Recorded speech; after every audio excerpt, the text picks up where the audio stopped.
বলি ও মমতা আর না ক্ষমতা পাবি না খো জীবনে, মনের দুঃখে চলে যাই বনে। এই নাতি, এটা আমাদের সরকার তোর পক্ষে অন্নপূর্ণা ভাতা দিছে, এতালে দেও।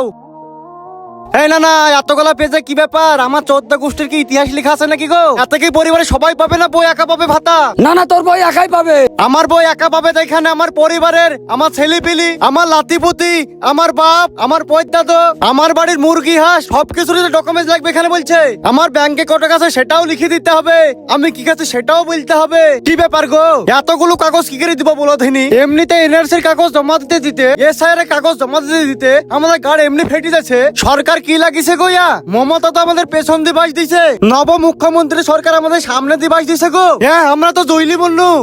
হ্যাঁ, আমরা তো পরিবর্তন চেয়েছিলাম, ভয় নাই ভরসা চাই, পাল্টানো দরকার। পাল্টিকে আমাদের এই অবস্থা। লক্ষ্মী ভান্ডারে ছিল একটা পেজ, আর অন্নপূর্ণা দেখছি 12টা পেজ গোনা না। না আমরা 12টা বছর পিছিয়ে পড়ে গেল গো। তাই রে। ছি ছি ছি ছি।